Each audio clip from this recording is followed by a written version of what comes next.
My name is Anne Michaels. The novel Held begins with a question. We know life is finite. Why should we believe death lasts forever? Held asks if there is any consolation to be found in our mortality. If so, what would it be? What would it feel like?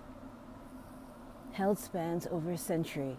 Again and again, we dive down from a present moment to surface decades later in a different place with different characters, and slowly we begin to understand how these lives are connected. Again and again, Held wants to understand the forces that lead us to a present moment, all the ways we choose and all the ways beyond our choosing. From evolution to revolution, from particle physics, the replication of cells, to hauntings, to a gesture, to hope. All the ways love continues its work past the span of a single life. I knew that Held would require a great deal of research, evolutionary biology, the history and philosophy of science, consciousness. I wanted the structure of the book to be its own proof. Writing Held was a long process of distillation, to say as little as possible, in the wild attempt to say everything that matters, and to make space for the reader. A book, especially this book, is nothing if it does not listen. Every time writer and reader meet each other's gaze on the page, there's the possibility that something can be mended.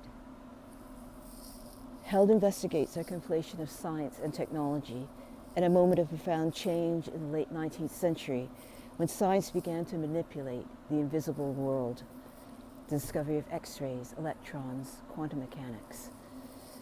From this moment, science began to displace our ancient relationship to the invisible and marked a profound change in our relationship to all that by its very nature cannot be proven.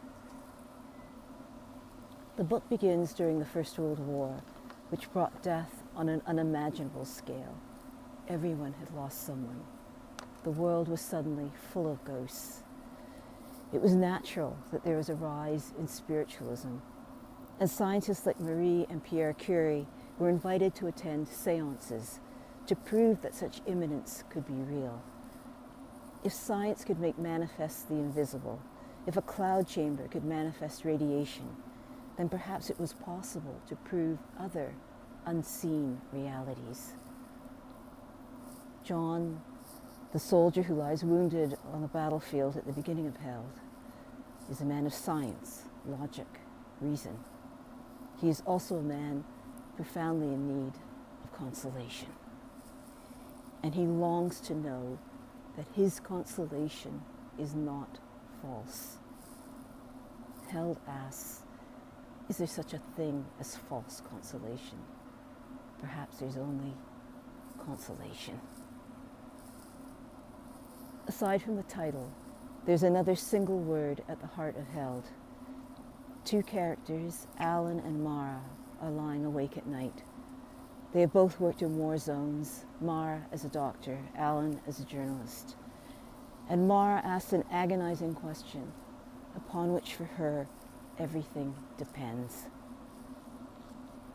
Do you think it's possible for good to survive long enough, to outlast, to wait, to endure, while evil consumes itself? Alan, in his own misery, answers, no. Then he looks at her. He knows with all his soul he loves her. He sees her despair. It is a different matter, seeing her despair rather than his own. Then he answers, maybe. That journey from no to maybe is at the heart of Held.